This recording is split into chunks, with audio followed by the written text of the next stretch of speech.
وَلَنَبْلُوَنَّكُمْ بِشَيْءٍ مِّنَ الْخَوْفِ وَالْجُوعِ وَنَقْصٍ مِّنَ الْأَمْوَالِ وَالْأَنفُسِ وَالثَّمَرَاتِ وَبَشِّرِ الصَّابِرِينَ۔ میرے بندو، ہم تمہیں ضرور آزمائیں گے، کبھی جان کی کمی کے ذریعے، کبھی مال کی کمی کے ذریعے، کبھی پھلوں کی کمی کے ذریعے، کبھی بھوک کے ذریعے، کبھی خوف کے ذریعے۔ وَبَشِّرِ الصَّابِرِينَ، اور اے میرے نبی آپ بشارت سنا دیں صبر کرنے والوں کو۔ الَّذِينَ إِذَا أَصَابَتْهُمْ مُصِيبَةٌ، صبر کرنے والے وہ لوگ ہیں کہ جب ان کے اوپر کوئی مصیبت آتی ہے، کوئی پریشانی آتی ہے، ان کی زبان سے ایک ہی جملہ نکلتا ہے، اِنَّا لِلَّهِ وَإِنَّا إِلَيْهِ راجعون۔ ہم اللہ تعالیٰ کی پراپرٹی ہیں، ہم اللہ تعالیٰ کی ملکیت ہیں، ہمارا مالک اللہ ہے، اور لوٹ کر کے بھی ہم اسی کی طرف جانے والے ہیں۔ وَأَشْهَدُ أَنَّ مُحَمَّدًا عَبْدُهُ وَرَسُولُهُ۔ يَا أَيُّهَا الَّذِينَ آمَنُوا اتَّقُوا اللَّهَ حَقَّ تُقَاتِهِ وَلَا تَمُوتُنَّ إِلَّا وَأَنْتُمْ مُسْلِمُونَ۔ يَا أَيُّهَا النَّاسُ اتَّقُوا رَبَّكُمُ الَّذِي خَلَقَكُم مِّن نَّفْسٍ وَاحِدَةٍ وَخَلَقَ مِنْهَا زَوْجَهَا وَبَثَّ مِنْهُمَا رِجَالًا كَثِيرًا وَنِسَاءً وَاتَّقُوا اللَّهَ الَّذِي تَسَاءَلُونَ بِهِ وَالْأَرْحَامَ إِنَّ اللَّهَ كَانَ عَلَيْكُمْ رَقِيبًا۔ يَا أَيُّهَا الَّذِينَ آمَنُوا اتَّقُوا اللَّهَ وَقُولُوا قَوْلًا سَدِيدًا يُصْلِحْ لَكُمْ أَعْمَالَكُمْ وَيَغْفِرْ لَكُمْ ذُنُوبَكُمْ وَمَن يُطِعِ اللَّهَ وَرَسُولَهُ فَقَدْ فَازَ فَوْزًا عَظِيمًا۔ أَمَّا بَعْدُ فَإِنَّ خَيْرَ الْحَدِيثِ كِتَابُ اللَّهِ وَخَيْرَ الْهَدْيِ هَدْيُ مُحَمَّدٍ صَلَّى اللَّهُ عَلَيْهِ وَسَلَّمَ وَشَرَّ الْأُمُورِ مُحْدَثَاتُهَا وَكُلَّ مُحْدَثَةٍ بِدْعَةٌ وَكُلَّ بِدْعَةٍ ضَلَالَةٌ وَكُلَّ ضَلَالَةٍ فِي النَّارِ۔ اعوذ باللہ من الشیطان الرجیم، بسم اللہ الرحمن الرحیم۔ وما اصابکم من مصیبت فبما کسبت ایدیکم ویعفو عن کثیر۔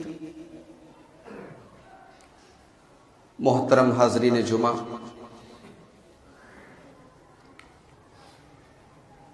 انسانی زندگی دن بدن وسائل سے آراستہ ہو رہی ہے۔ 10 سال پہلے، 20 سال پہلے، 25 سال پہلے، 50 سال پہلے بہت ساری ایسی چیزیں تھیں جو ہمارے پاس نہیں تھی اور آج ہیں۔ 50 سال پہلے کے مقابلے میں آج مالی اعتبار سے ہم معاشرے پر نظر دوڑائیں تو ہم اور مضبوط ہیں، ہمارا لائف اسٹائل اور بہتر ہے، ہمارا لباس اور اچھا ہے، ہمارے مکانات اور خوبصورت ہیں۔ لیکن اس کا دوسرا پہلو یہ ہے کہ اتنی ترقی کے باوجود اور وسائل کی اتنی کثرت کے باوجود اور اتنی فراوانی کے باوجود دن بدن معاشرے میں بے سکونی پھیل رہی ہے، سکون ختم ہو رہا ہے سماج۔ کل گھر میں کمانے والے افراد کم تھے، کھانے والے زیادہ تھے، سکون سے کھاتے تھے۔ آج کمانے والے افراد زیادہ ہیں، کاروبار اور بڑا ہے، آمدنی کے ذرائع بڑھے ہیں، مگر سکون کم ہوا ہے۔ باپ بیٹے کا تعلق کمزور ہوا ہے، بھائی بہن کا رشتہ کمزور ہوا ہے، گھروں میں جھگڑے ہیں، پڑوسی پڑوسی سے ناراض ہے، رشتہ دار سے ناراض ہے، اور پھر اور ایک قدم آگے بڑھی، ملک میں بے چینی ہے، ملک میں بدامنی ہے، ہر آنے والے دن کے ساتھ ایک نیا ڈر، ایک نیا خوف، ایک نیا اندیشہ کہ پتہ نہیں آگے کیا ہونے والا ہے۔ پھر ایک قدم اور آگے بڑھی، دنیا کے حالات پر نظر ڈالی، کہیں ایسے ممالک ہیں کہ جہاں ڈر ہے کہ پتہ نہیں آسمان سے کب ڈرون حملے ہوں اور گھر تباہ ہو جائیں۔ کتنے ایسے ممالک ہیں جو بیچارے انسیکیور ہیں، غیر محفوظ ہیں، جن کے بچوں، جن کے بوڑھوں، جن کی عورتوں کو اس بات کی گارنٹی نہیں کہ آنے والے دن کا سورج وہ دیکھ پائیں گے کہ نہیں دیکھ پائیں گے۔ سوال یہ پیدا ہوتا ہے کہ یہ پریشانیاں، یہ بے چینی، یہ بے سکونی، یہ مصیبتیں کیوں ہیں؟ قرآن کریم سے ہم جواب طلب کرتے ہیں۔ قرآن کریم ہمیں جواب دیتا ہے، وَمَا أَصَابَكُم مِّن مُّصِيبَةٍ فَبِمَا كَسَبَتْ أَيْدِيكُمْ وَيَعْفُو عَن كَثِيرٍ۔ میرے بندو، جو بھی مصیبتیں تمہارے اوپر آ رہی ہیں، تم غور کرو، تم ٹٹولو، تم اپنے گریبانوں میں جھانکو، وہ تمہارے اپنے کرتوتوں کا نتیجہ ہے، تمہاری بدعمالیوں کا نتیجہ ہے، تمہارے گناہوں کی سزا ہے۔ وَيَعْفُو عَن كَثِيرٍ، اور یہ جو سزا ہے یہ تھوڑے بہت گناہوں کی ہے، سارے گناہوں کی سزا نہیں ہے۔ سارے گناہوں کی سزا تم کو اللہ تعالیٰ دے تو تم برداشت نہیں کر پاؤ، تھوڑے بہت گناہوں کی اللہ نے تم کو سزا دی ہے، بہت سارے گناہوں کو تو اللہ نے معاف کر دیا ہے۔ یہ سورہ شورى کی آیت ہے۔ قرآن کریم کی یہ آیت ہمیں بتا رہی ہے کہ ہماری مصیبتیں، ہماری پریشانیاں، یہ ہمیں دعوت غور و فکر دے رہی ہیں، یہ ہم سے اس بات کی ڈیمانڈ کر رہی ہیں کہ ہم غور کریں ہمارے اندر کوتاہیاں کہاں ہیں، کمیاں کہاں ہیں۔ اور آگے بڑھیے، یہ جو مصیبتیں آتی ہیں ہمارے اوپر، ان کا مقصد کیا ہے؟ کاروبار میں نقصان اور گھاٹا، حادثات، پریشانیاں، مصیبتیں کیوں آتی ہیں؟ ان کا مقصد کیا ہے؟ قرآن کریم کا ہم غور سے مطالعہ کرتے ہیں تو 3 مقصد ہمیں ملتے ہیں۔ ان مصیبتوں کا 3 مقصد ہوتا ہے۔ نمبر 1، پہلا مقصد، یہ مصیبتیں ہماری آزمائش کے لیے آتی ہیں۔ قرآن مجید کا دوسرا پارہ کھولیں، وَلَنَبْلُوَنَّكُمْ بِشَيْءٍ مِّنَ الْخَوْفِ وَالْجُوعِ وَنَقْصٍ مِّنَ الْأَمْوَالِ وَالْأَنفُسِ وَالثَّمَرَاتِ وَبَشِّرِ الصَّابِرِينَ۔ میرے بندو، ہم تمہیں ضرور آزمائیں گے، کبھی جان کی کمی کے ذریعے، کبھی مال کی کمی کے ذریعے، کبھی پھلوں کی کمی کے ذریعے، کبھی بھوک کے ذریعے، کبھی خوف کے ذریعے۔ وَبَشِّرِ الصَّابِرِينَ، اور اے میرے نبی آپ بشارت سنا دیں صبر کرنے والوں کو، الَّذِينَ إِذَا أَصَابَتْهُم مُّصِيبَةٌ، صبر کرنے والے وہ لوگ ہیں کہ جب ان کے اوپر کوئی مصیبت آتی ہے، کوئی پریشانی آتی ہے، ان کی زبان سے ایک ہی جملہ نکلتا ہے، اِنَّا لِلَّهِ وَإِنَّا إِلَيْهِ رَاجِعُونَ۔ ہم اللہ تعالیٰ کی پراپرٹی ہیں، ہم اللہ تعالیٰ کی ملکیت ہیں، ہمارا مالک اللہ ہے، اور لوٹ کر کے بھی ہم اسی کی طرف جانے والے ہیں۔ یہ قرآن کریم کی سورہ بقرہ کی 2 آیتیں ہمیں بتا رہی ہیں کہ پریشانی کے حالات ہمیں آزمانے کے لیے آتے ہیں، لیکن کبھی کبھی یہ پریشانیاں ہمارے لیے سزا کے طور پر بھی آتی ہیں، ہمارے گناہوں کی سزا بھی ہوتی ہیں۔ قرآن کریم میں اللہ تعالیٰ نے مختلف قوموں کے واقعات ذکر کیے۔ یہ قوم عاد ہے، یہ قوم سمود ہے، یہ لوط علیہ السلام کی قوم ہے، یہ فرعون ہے، یہ قارون ہے، یہ تباہ ہوئے، یہ برباد ہوئے، کیوں؟ فَأَمَّا ثَمُودُ فَأُهْلِكُوا بِالطَّاغِيَةِ وَأَمَّا عَادٌ فَأُهْلِكُوا بِرِيحٍ صَرْصَرٍ عَاتِيَةٍ سَخَّرَهَا عَلَيْهِمْ 7 لَيَالٍ و8 أَيَّامٍ حُسُومًا فَتَرَى الْقَوْمَ فِيهَا سَرْعَىٰ كَأَنَّهُمْ أَعْجَازُ نَخْلٍ خَاوِيَةٍ۔ اللہ کہہ رہا ہے کہ قوم سمود کو ہم نے آواز کے عذاب کے ذریعے ہلاک کر دیا۔ آسمان سے زوردار آواز آئی، کانوں کے پردے پھٹ گئے، کلیجے پھٹ گئے، مر گئے، ختم ہو گئے۔ اور قوم عاد کے اوپر ہم نے ہواؤں کا عذاب بھیجا. 8 دن 7 دن اور 8 رات لگاتار کنٹینیو ہوائیں چلتی رہی. تو کیسی ہوا تھی وہ؟ ایسی آندھی تھی جو ان کے گھروں کو، وہی گھر جو بڑے بڑے پہاڑوں کے چٹانوں کو کاٹ کاٹ کر کے جن کے پلر انہوں نے بنائے تھے اور جن پر ان کو ناز تھا کہ ہم سے تگڑا اور ہم سے اسٹرانگ اور ہم سے پاورفل دنیا میں کوئی نہیں. من اشد منا قوة. قوم عاد کہا کرتی تھی کہ ہم سے طاقتور کوئی نہیں دنیا میں. عربی میں کہاوت ہے من انتفخ طار، جو زیادہ پھول جاتا ہے اڑ جاتا ہے. غبارے کو دیکھیے زمین میں رہتا ہے لیکن اس کی گیس بھر دی جائے تو اڑ جاتا ہے. جو زیادہ پھولتا ہے، جس کے اندر زیادہ تکبر اور گھمنڈ ہوتا ہے، رب العالمین اس کو زوال سے دوچار کر دیتا ہے. قوم عاد کو اپنی طاقت پہ ناز تھا، اللہ نے ان کی ہوا نکال دی. ہوا کے ذریعے 8 دنوں تک کنٹینیو ہوائیں چلتی رہیں. اور قوم عاد کا انجام کیا ہوا؟ اللہ فرماتا ہے کأنہم اعجاز نخل خاویہ، کھجور کے سڑے ہوئے تنوں کی طرح ان کی ڈیڈ باڈیز زمین پر پڑی. سر الگ ہیں، دھڑ الگ ہیں، ان کی ڈیڈ باڈیز کے ٹکڑے کھجور کے سڑے ہوئے تنے کی طرح زمین پر پڑے. فہل تری لہم من باقیہ. وہی قوم عاد جو یہ کہا کرتی تھی کہ ہم سے زیادہ طاقتور اس ہوئے زمین پر کوئی نہیں ہے، اللہ فرما رہا ہے فہل تری لہم من باقیہ. میرے بندو یہ بتاؤ کہ کیا قوم عاد کا ایک آدمی بھی آج زمین کے اوپر باقی بچا ہے؟ یہ وہ قوم تھی جس کو اللہ تعالیٰ نے صفحہ ہستی سے مٹا دیا. قوم عاد کا ایک انسان بھی نہیں بچا. اللہ کا عذاب آیا. لوط علیہ السلام کی قوم جو اغلام بازی کے جرم میں مبتلا تھی، مردوں کا مردوں کے ساتھ بدفعلی اور بدکاری کا تعلق تھا ان کی قوم کے اندر. حضرت لوط علیہ السلام کی اس بدکار قوم کے اوپر جب اللہ کا عذاب آیا، پوری بستی کو اللہ نے الٹ دیا اور آسمان سے پتھروں کی بارش. تو مصیبتیں کبھی کبھی سزا بن کے بھی آتی ہیں. مصیبتیں کبھی کبھی ہماری بے ایمانی اور ہماری بدعملی اور ہماری بدکرداری کی سزا بن کے آتی ہیں.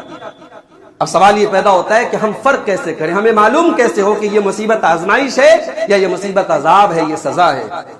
تو بعض علماء نے، واضح طور پر تو کوئی دلیل نہیں ملتی، بعض علماء نے اس بارے میں بڑی اہم بات بتائی ہے کہ مصیبتوں کے بعد اگر آدمی کے اندر صبر اور شکر کا جذبہ پیدا ہو جائے، آدمی کے اندر اپنی اصلاح کا جذبہ پیدا ہو جائے، تو سمجھ جاؤ کہ وہ مصیبت آزمائش ہے.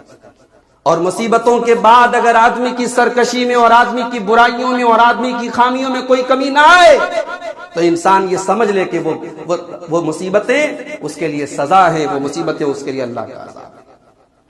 تو پہلا مقصد آزمائش کے لیے، دوسرا مقصد سزا کے لیے، اور تیسرا مقصد تنبیہ کے لیے. اللہ تعالیٰ تنبیہ کرتا ہے، اللہ تعالیٰ ہوشیار کرتا ہے، اللہ تعالیٰ وارننگ دیتا ہے کہ اب سدھر جاؤ. ظہر الفساد فی البر والبحر بما کسبت ایدی الناس لیذیقہم بعد الذی عملوا لعلہم یرجعون. زمین میں، خشکی میں، تری میں جہاں بھی فساد ہے، جہاں بھی بگاڑ ہے، میرے بندو وہ انسانوں کے کرتوتوں کا نتیجہ ہے.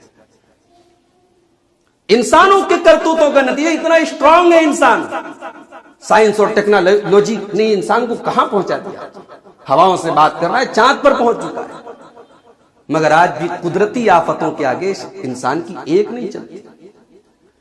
سونامی آتی ہے، بڑے بڑے ترقی یافتہ ملک بہ جاتے ہیں سونامی کے. طوفان آتے ہیں، زلزلے آتے ہیں، جاپان جیسا ٹیکنالوجی یافتہ ملک کچھ نہیں کر پا رہا. کورونا وائرس آتا ہے اور چائنا جیسا ترقی یافتہ ملک جو ایک ہفتے کے اندر دنیا کا سب سے ڈیولپڈ ہاسپٹل تیار کر سکتا ہے، اتنی ٹیکنالوجی وہاں فاسٹ ہے، اس کورونا وائرس کا چائنا کے پاس ابھی تک کوئی توڑ نہیں آیا ہے. تو تنبیہ کرتا ہے یہ مصیبتیں تمہارے کرتوتوں کی وجہ سے آتی ہے، اور اس لیے آتی ہے تاکہ تم سدھر جاؤ اور رجوع کرو اللہ کے دین کی طرف، رجوع کرو اللہ کی طرف، رجوع کرو اپنے گناہوں سے، رجوع کرو اپنی بدعمالیوں سے. تو یہ ہوتی ہیں پریشانیوں کے 3 بنیادی مقصد. اب ہم اپنے ٹاپک کے اگلے حصے کی طرف بڑھتے ہیں. کہ پریشانیوں کے اسباب کیا ہیں، ریزنز کیا ہیں، کازز کیا ہیں، اسباب کیا ہیں، کیوں آتی ہیں پریشانی، تو یاد رکھیے کہ یہ پریشانیاں، یہ بزنس میں لاس، یہ جان اور مال کا نقصان، یہ ملک میں بدامنی، یہ کبھی کبھی اس لیے آتی ہے کیونکہ ہم اللہ کے دین کے ساتھ کھلواڑ کرتے ہیں۔ جمعہ کے دن آ جاتے ہیں مسجد میں جنت الفردوس کی عطر لگا کے اور سعودی عرب کا رومال پہن کر اور خوشبو لگا کے بہترین کپڑے پہن کر، کون سی دلیل ہے آپ کے پاس کہ صرف جمعہ کی نماز آپ کے اوپر فرض ہے؟ ان الصلاۃ کانت علی المؤمنین کتابا موقوتا، نماز اپنے ٹائم پر فرض ہے، بیماری میں بھی معاف نہیں، سفر میں بھی معاف نہیں، جنگ میں بھی معاف نہیں، پانی نہ ہو تب بھی معاف نہیں، کھڑے ہو کے نہیں پڑھ سکتے تب بھی معاف نہیں، اپنے وقت پر فرض ہے آپ کے۔ ہم نے کیا کیا؟ ہم نے شارٹ کٹ تلاش کر لیا ہے دین کا۔ جمعہ کے دن ہم مسجد میں حاضر ہو گئے، ہمارا اندراج ہو گیا، ہم رجسٹرڈ ہو گئے کہ بھی ہم بھی مسلمان ہیں، جمعہ میں آتے ہیں۔ ہم نے دین کو اپنے منمانے طریقے سے مینیمائز کر لیا، دین کو شارٹ لسٹڈ کر لیا، دین کو ہم نے اپنے حساب سے مختصر کر لیا۔ یہ یہودیوں کا طریقہ ہے اور یہ اللہ کے عذاب کو دعوت دینا ہے۔ قرآن کریم کا پہلا پارہ اٹھائیے، افتؤمنون ببعض الكتاب وتکفرون ببعض فما جزاء من يفعل ذلك منكم الا خزي في الحیاۃ الدنیا، کیا تم نے اللہ کی کتاب میں ایک حصے کو مانا اور ایک حصے کا انکار کر دیا؟ کچھ باتیں مانی کچھ باتیں نہیں مانی، منمانی کر کے اپنا دین پر عمل کرتے ہو؟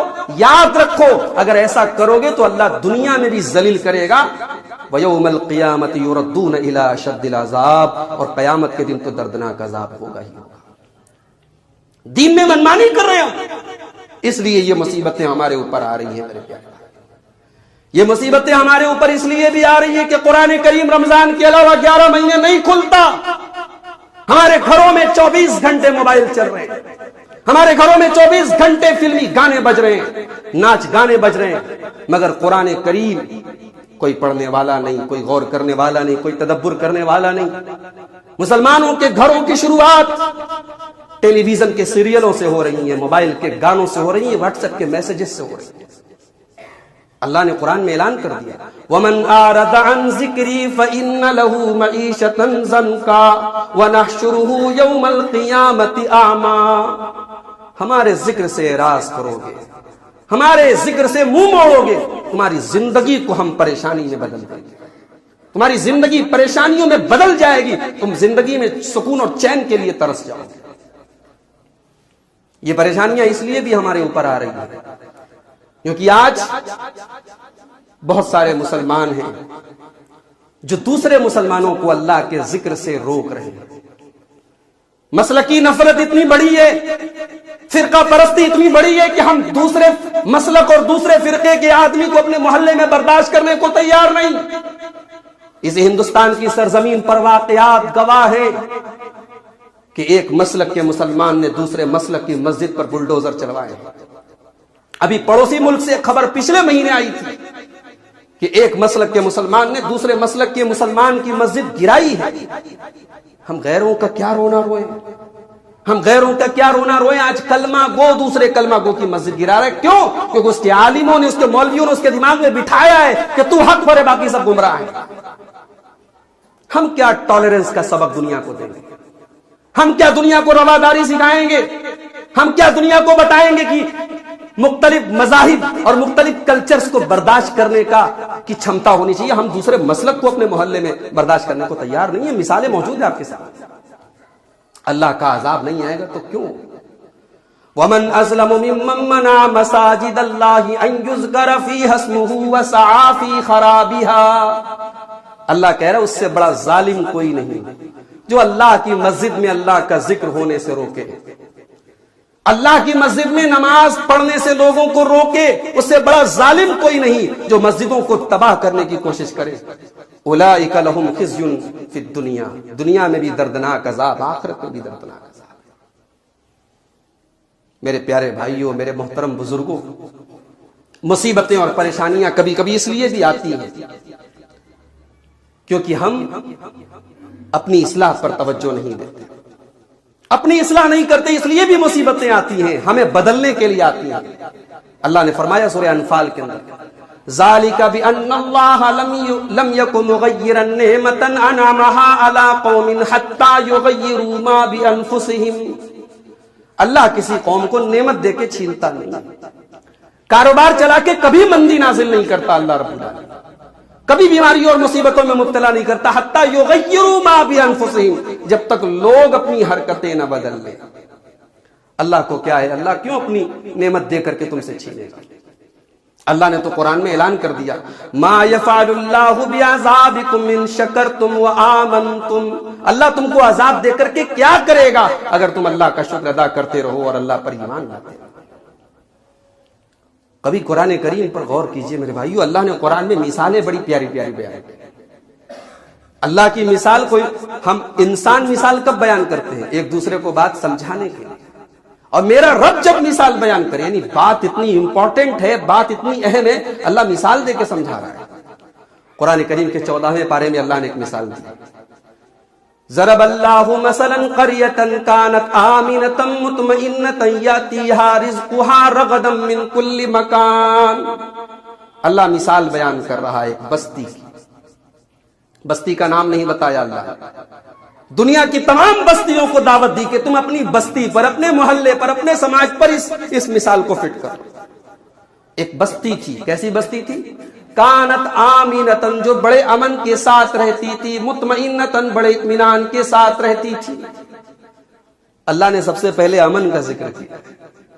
آدمی کے پاس سب کچھ ہو لیکن امن نہ ہو، شانتی نہ ہو، اسے ڈر ہو، اس کے دل میں دہشت ہو، سارا کاروبار رہ کر، سارا مکان رہ کر، سارے بال بچے رہ کر کے آدمی کیا کرے؟ سب سے بڑی نعمت امن کی نعمت ہے۔ اسی لیے اللہ تعالیٰ نے اللہ کے نبی کے زمانے میں قریش کے لوگوں کو اسی امن کی نعمت کو یاد دلایا تھا۔ لِإِيلَافِ قُرَيْشٍ إِيلَافِهِمْ رِحْلَةَ الشِّتَاءِ وَالصَّيْفِ فَلْيَعْبُدُوا رَبَّ هَٰذَا الْبَيْتِ الَّذِي أَطْعَمَهُم مِّن جُوعٍ وَآمَنَهُم مِّن خَوْفٍ۔ اے مکہ والے، ذرا اپنے رب کو پہچانو جو تمہیں کھلا بھی رہا ہے، تمہیں امن بھی دے رہا ہے۔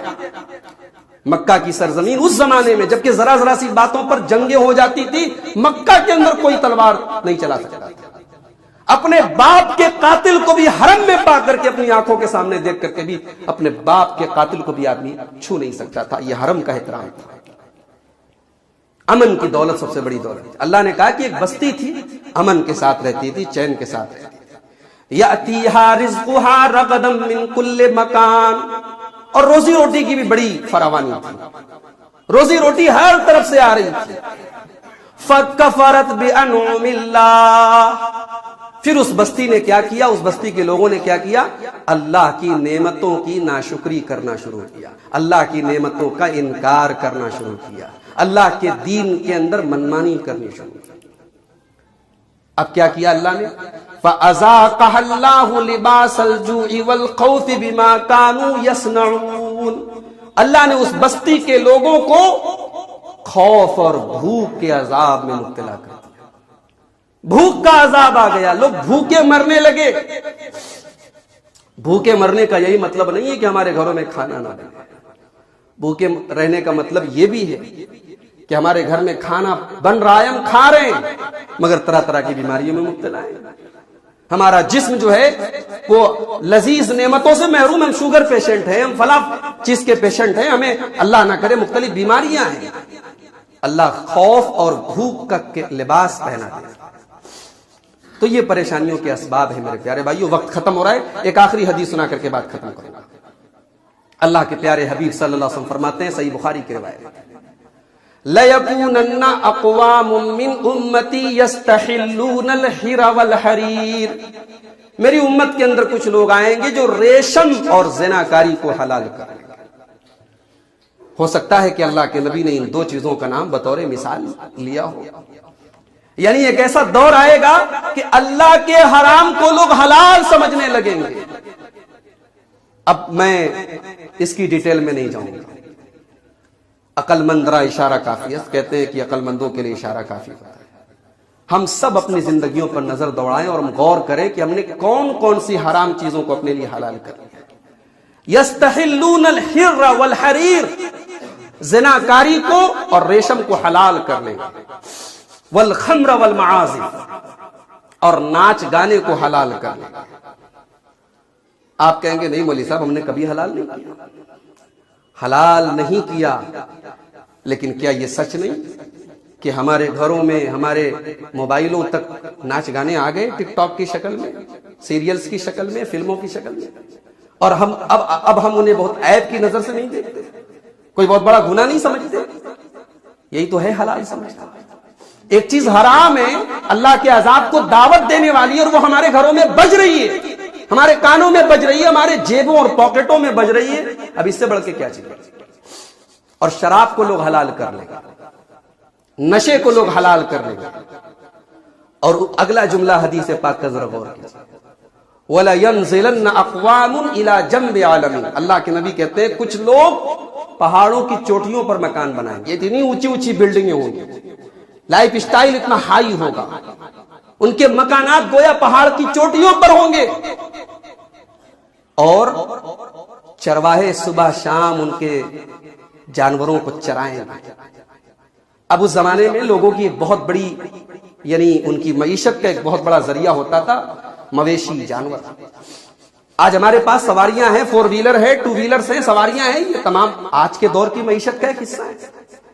اللہ کے نبی صلی اللہ علیہ وسلم فرما رہے ایسا نہیں کہ صرف جو الفاظ اللہ کے نبی نے کہہ دیے وہ الفاظ آج کے دور میں ہم اس کو نہیں سمجھ سکتے، آج کے دور میں بھی وہ سمجھ سکتے۔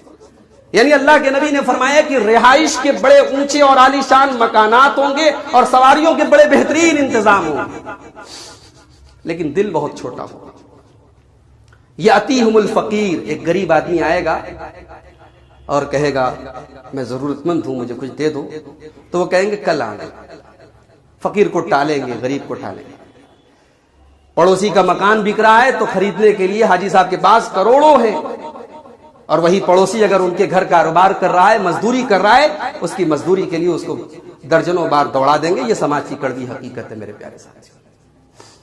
ہمارے مکانات بڑے ہیں مگر دل چھوٹے ہیں، ہمارا لائف اسٹائل بہت ہائی ہے مگر ہمارے دل کا خلوص بہت تنگ ہو گیا ہے۔ پہلے ہمارے گھروں میں، ہمارے محلوں میں مہمان آتے تھے، ان کی مہمان نوازی کرنا، ان کو کھلانا ہم شرف سمجھتے تھے۔ اب گھر کی عورتیں عیب سمجھتی ہیں، بوجھ سمجھتی ہیں، مصیبت سمجھتی ہیں، مہمان کہاں سے آئے۔ پہلے علماء آتے تھے بیچارے، محلے میں 3-4 لوگ تھے جو مخصوص تھے کہ کوئی بھی مولوی آئے، کوئی بھی سفیر آئے، چندہ کرنے والا آئے تو ہمارے گھر میں کبھی بھی آ سکتا ہے، کھانا کھا سکتا ہے۔ اب بیچارے مولوی دال منڈی اور نئی سڑکوں پر ہوٹلوں میں جا کے کھانا کھا رہے ہیں۔ اب لوگوں کے گھر میں اتنی وسعت نہیں ہے لوگ ان کو کھانا کھلائیں۔ پہلے مدرسے جاگیروں سے چلتے تھے، یتیم اور غریب بچے جو مدرسوں میں پڑھتے تھے، محلے کے لوگ اپنے گھروں سے ان کو کھانا دیتے تھے۔ اب یہ سسٹم بند ہو گیا، اب لوگوں کے گھر میں کھانا بہت کم پکنے لگا، اب روٹیاں ناپ کر کے اور چاول تول کر کے پکنے لگا۔ اب اتنی گنجائش نہیں کہ ان غریب اور مسکین طلبہ کو کھانا کھلایا جا سکے۔ اللہ کے نبی فرما رہے ہیں کہ اس فقیر کو کل پر ٹال دیا جائے، لیکن کل آنے کے پہلے اللہ تعالیٰ رات ہی میں اس قوم کو ہلاک کر دے گا۔ وَيَزَعُ الْعَلَمْ، اور پہاڑ کو ان کے اوپر گرا دے گا۔ وَيَمْسَقُ آخَرِينَ قِرَدَةً وَخَنَازِيرَ، اور کچھ لوگوں کو سور اور بندر کے جیسا بنا دے گا۔ سور اور بندر کے جیسا بنا دے گا میں ایک مطلب یہ بھی ہو سکتا ہے کہ سور کے جیسی بدکاری اور بندر کے جیسی بے حیائی ان کے اندر آ جائے۔ سور جو ہے بڑا ہی بے حیا قسم کا جانور ہوتا ہے۔ ماہرین بتاتے ہیں کہ وہ اپنے سور کا جو بچہ ہوتا ہے وہ اپنی ماں کے ساتھ بھی بدفعلی کرتا ہے، اتنا گیا گزرا ہوتا ہے۔ بے حیائی اور بدفعلی اور بد کرداری کے وہ جراثیم انسانوں کے اندر آ جائیں گے۔ سور اور بندر کے جیسا انسان کا مزاج ہوتا ہے۔ اللہ رب العالمین سے دعا ہے رب العالمین ہمیں ان برائیوں اور ان خصلتوں سے محفوظ رکھے۔ یہ ہمارے ٹاپک کا ایک حصہ ہے کہ پریشانیاں کیوں آتی ہیں۔ آئندہ کبھی موقع ملا اس موضوع کا دوسرا حصہ کہ پریشانیوں کا علاج کیا ہے، پریشانیوں کا حل کیا ہے، مصیبتوں کا حل ہمارے قرآن اور حدیث میں، ہماری شریعت میں کیا بتایا گیا ہے۔ کبھی موقع ملا موضوع کے دوسرے حصے کو ہم آپ کے سامنے اسی مسجد میں اسی ممبر سے پورا کریں گے۔ رب العالمین سے دعا ہے الہ العالمین ہر قسم کی مصیبتوں سے، پریشانیوں سے ہم سب کی حفاظت فرمائے۔ رب العالمین ہمارے جان و مال کی، ہمارے مکان کی، ہمارے کاروبار کی، ہماری مسجدوں کی، ہمارے علماء کی ہمارے ملک کی، ہمارے ملک کے امن اور چین کی حفاظت فرمائے۔ رب العالمین ہمارے گھروں میں جو بھی غلط کام ہیں، جو بھی ہمارے اعمال میں کوتاہیاں ہیں، رب العالمین انہیں معاف فرما دے اور ہمیں اپنی اصلاح کرنے کی توفیق عطا فرمائے۔ جو ہم میں نماز سے دور ہے، مسجد سے دور ہے، رب العالمین انہیں مسجد سے اپنا تعلق مضبوط کرنے کی توفیق عطا فرمائے۔ جو کاروبار میں غلط طریقے سے روزی روٹی کما رہے ہیں، کاروبار کر رہے ہیں، رب العالمین انہیں جلد سے جلد